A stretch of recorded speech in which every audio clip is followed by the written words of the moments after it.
Hey family, Stanley Nelson here again, and I want to talk to you about one particular word that's on my heart based on a situation I recently experienced, and that word is excellence.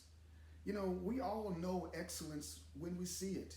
We know excellence in cars when we see specific cars, excellence in restaurants and chefs that work there because of the food, excellence in attire because of certain tailors and the work that they do and the care that they give to their work.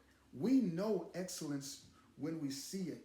And I want to share a quick story and then kind of break out some things about excellence as it relates to the story. A couple of weekends ago, I surprised my wife and took her to Atlanta to a concert for her birthday. And on the second day that we were there, we were downtown Atlanta and considering a horse and carriage ride.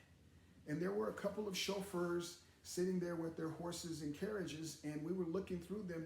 And we spoke to one gentleman in particular, and for whatever reason, he seemed irritated. He seemed a little frustrated. He was short in his conversation with us and in his demeanor. And he said, well, the price is the price, and this is the time. You know, and the price is the price. And we didn't really have a problem with the price, you know, but he just seemed frustrated and short with us. And he recommended that we speak to another chauffeur. And sure enough, we did. We ended up going with a different chauffeur for the same price that the other gentleman had and for the same amount of time as it relates to the ride. And while we rode off, I noticed that he was still waiting and customers hadn't selected him. And I wondered why, and I thought about why we didn't select him. And there's a couple of things, two things that stood out as it relates to excellence. And the first one was the condition of his carriage. The carriage was white in color, but it had places where the paint was scraped off and it was rusty. You know, so that was number one. Number two was the lighting around the carriage. The design of the lighting around the carriage had missing sections of bulbs just burnt out on the carriage. So those two things really stood out as to why we did not select him. And they left an impression as it relates to excellence. Now, let me just give you a couple of reflection points about excellence itself. Number one, excellence is visible. The way we present ourselves, our work, the quality of our work, and our attitude speaks louder than words. You've heard that saying. I can't hear what you're saying for what I see you doing. Actions speak louder than words, and excellence is visible.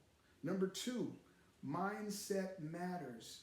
Frustration and negativity can unintentionally push away opportunities that are meant for me, blessings that are meant for me. If I'm out working my craft and I'm frustrated, it's wrong of me to just think that customers will overlook my frustrated attitude and give me grace anyway and still do business with me. No, no, no. Mindset matters.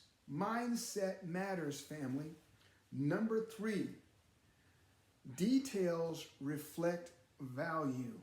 Small things matter in excellence. And here's what I mean by that. The cleanliness of your product, the quality of your product, when it looks well kept, it just invites others to want to go with you because the quality of your product matters. That's excellence. And then number four is this. Excellence is a habit. It's not a one-time deal. Excellence is a habit that we keep working at. Let me give you the definition of excellence real quick here. Excellence is not something that's out of reach for us. It doesn't mean the highest thing of perfection. Excellence is the art of coming to a certain level and excel at it. Level, new level, excel. New level, excel. That's excellence. Excellence is an ongoing act of continuing to excel, continuing to work at it, not being satisfied with one condition. Now, let me give you a couple of scriptures for spiritual application. Colossians chapter 3, verse 23 says, whatever you do, work at it with all of your heart as working for the Lord, not for human masters. God is an excellent God. God's style is excellence. And as children of God, our style should be excellence. Our style should be excellence. Ecclesiastes 9, verse 10 says, whatever your hands find to do, do it with all of your might. Serve with all of your might. Communicate with all of your might in excellence.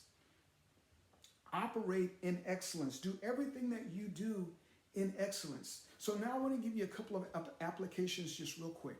Number one, take inventory of your service. Look at what you do. Look at the quality of your office. Does it look clean when you have meetings? Look at the quality of your presentations. Do they look clean?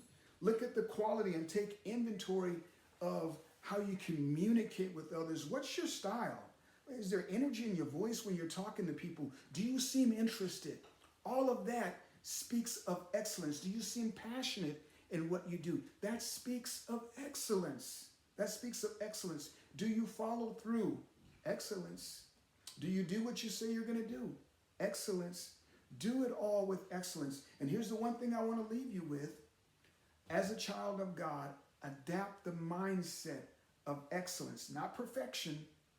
It's out of reach if you adapt the attitude or the mindset of perfection, but adapt the mindset and the attitude of excellence. This is my level, and I continue to excel, continue to excel, continue to excel, constantly improving, doing all that you do to the glory of God. All right, thank you, family. This is Stanley Nelson, spiritual and personal development coach, and I just want to thank you for taking a few moments to spend this time with me. And until next time, I want to remind you to stay aligned, stay encouraged, and most important, stay connected to God, because that is the only way to live. Be blessed.